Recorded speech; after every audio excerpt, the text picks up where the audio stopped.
Welcome to the MyLoveless Cat Cafe. I'm MyLoveless, also known as Zero, and I'm back with another monthly wallpaper speed paint. Today I have some spoopy talks. I'm gonna tell you a little about my top 5 favorite horror films and games, and how they inspire things in my work and character building. The first on the list has to be Resident Evil and the Resident Evil series. It was the first horror game series that I literally fell in love with, and it still holds a heavy place in my heart. It was, I don't know, like released around 1996. I was like 5. It's telling my age right now. But I I still started playing that, like, I think maybe a couple of years after it was released, because I just remember being really small and but really into the game and really like terrified of it all at the same time. It was something I feel that really opened me up to horror, even though like originally I would already have at the time been watching really horrifying things on the TV, because my mom always said, well, if you're gonna watch, something scary, you're kind of on your own because you made the choice to watch it. So if you're scared at night, it was pretty much on us. Like me and my brothers, it's like, oh well, you did this to yourself, so just know that there's consequences to watching scary things, which never stopped us. But I feel like it really opened up to helping in the future the way I do my characters' backstories, that not only involve like really grotesque things, but added like a puzzle, like complexity to their storylines, since the mechanics for Resident Evil is just so heavy in the puzzles, and it's something that I love in most horror games that have it, and that's why it holds the number one spot. The second on the list has to be Silent Hill. Even though it didn't get the number one spot, though I have to be honest, I am kind of more obsessed with it than Resident Evil. When I got into the whole like Silent Hill games, I was really instantly hooked to it. Like I said before about Resident Evil, like this one also had puzzles, so I was screwed to begin with. But it was like a lot deeper, I feel, than Resident Evil, because of the way the character designs in the game corresponded like with the sins of the main character was like super huge for me, and it got me really sucked in because of that. And I know it's like not something everyone might understand, but like the relationship between the main character and the reflection of the monsters really kind of helped me along with my own characters, and how they kind of relate or can relate to the demons that they have, though not as physical as the ones in Silent Hill are, but like they can be just as deep. So I always found that concept designs and stuff for that was also very well done, and really kept me into the storyline, even though I think I ended up just not liking one of them. I believe it was Downpour. It was terrible. It was the one I was so disappointed with, but every other Silent Hill game I have enjoyed so far. And it's mostly because of all the things that I mentioned before, like the characters, the character designs, and what they all mean in the long run. And plus, who doesn't like cults, you know? Cults are always really strange and interesting to learn about. And that's why Silent Hill has to be my second pick of this top 5. Third on the mighty horror list, I feel would have to be BioShock. Man, when I first got into this game, I literally went through the entire thing in one night because it was just that good. It was like 8 hours. It was just, I was done. It just sucked in. The story was like super amazing. I love the originality of it, and it brought this whole like underwater civilization, and like the whole insanity that ensued with it was like super different, and it had me curious throughout the whole thing. The setting about, the whole underwater thing was like literally breathtaking, and it had me so immersed that I feel like it needed to be on this list.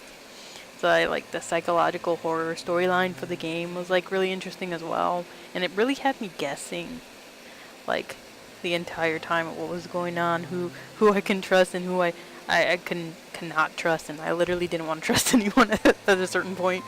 But it really ended up opening me to that like possibilities of not only character designs but like thoughts about environmental designs as well, and how, you know, a lovely place can be so extremely unnerving, because like it was really pretty to look at, but in the back of your mind you're like, but I don't want to be here. And I feel like it has helped me incorporate a lot of different stuff like that in my own characters and their kind of like backstory life and where they're from, because a little bit about my stuff is like I have a lot of different forests like that, and I feel like forests are a big major, like they're beautiful, but at a certain point you kind of don't want to be in a forest because they get scary really quickly. But like that was one of the bigger things in BioShock that really impacted a lot of the things that I think about now, and that's why it's on the list. Fourth on the list, I have to honestly say that it's based purely on vanity. I cannot tell you how many times I've watched this anime movie, but I know it would probably be a very shameful number. Fourth on my list is Vampire Hunter D. Bloodlust is so addicting to look at, in my opinion. It is one of the biggest reasons I got obsessed with pretty boys. No lie. It's elegant and bloody, and I just really enjoyed the visuals. And of course, vampires are always a plus. So that one is pretty much pretty simple and pretty short, but it is something I always go back to rewatch.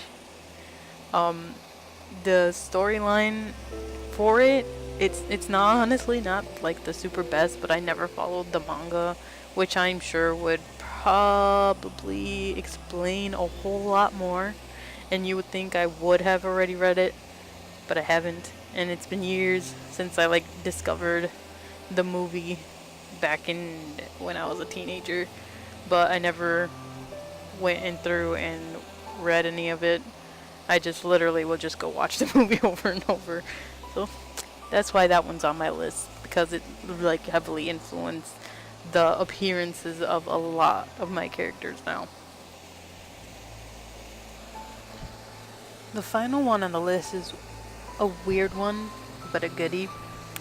A lot of people will probably argue that this isn't like a quote-unquote horror film, but I do feel like there is some aspects in it that are a little weird and unsettling to be kind of a kids movie, but it would be Coraline. I've always loved that whole like other side of the world kind of type of movies, kind of like Alice in Wonderland almost. Like there's another dimension if you step through a certain part of the world. That sort of story has like always piqued my interest. And it's also really dark and beautiful to look at, and I praise anyone who has to do stop motion pictures like that. Especially like, well, that one was like what would be considered a 3D stop motion because it did have CGI in it. But either way, it was still a stop motion film, and it just takes so much time, and it always blows my mind, and they are always so underappreciated considering like how much 3D has gone so far in the, you know, animation world. One other thing that I really enjoy is like the surrealism of the movie, and it's something like I really enjoy and really adore, and I always feel like it's kind of a great thing to blend into your own fantasy worlds. Like I feel it would bring something really interesting to a character or even a storyline to kind of find a different world that is different, like I said, but like similar, because that is like the most unnerving part, to be like in the same place but yet things are off.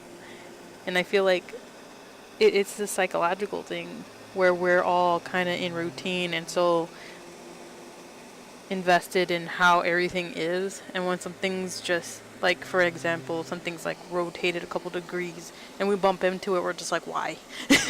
Like, that's weird, you know, this always has been a certain way. And we kind of can't handle things being different, and I feel like that's how Coraline is, and it's one of the reasons like why I love it. It's because the characters are similar, but they're not, and it becomes a whole different thing for Coraline in the long run, and it just really kind of keeps you interested in the whole time. And also, if you've never like read the book, we ended up actually listening to it, and it's actually really good. It's I would say it's pretty like close to the movie, but it's like definitely worth reading. So if you get the chance, I recommend that. But that is indeed why that one's on the list. And that is my top 5 horror faves, and the reasons they have impacted me, my work, and my characters. I hope you have enjoyed my rambling. I could get long-winded sometimes, sorry. Thank you all for watching. If you want to hang out, you can check my Discord channel. It's in the description, as well as my Patreon if you'd like to check that out. I appreciate it. See y'all. Have a good spoopy time.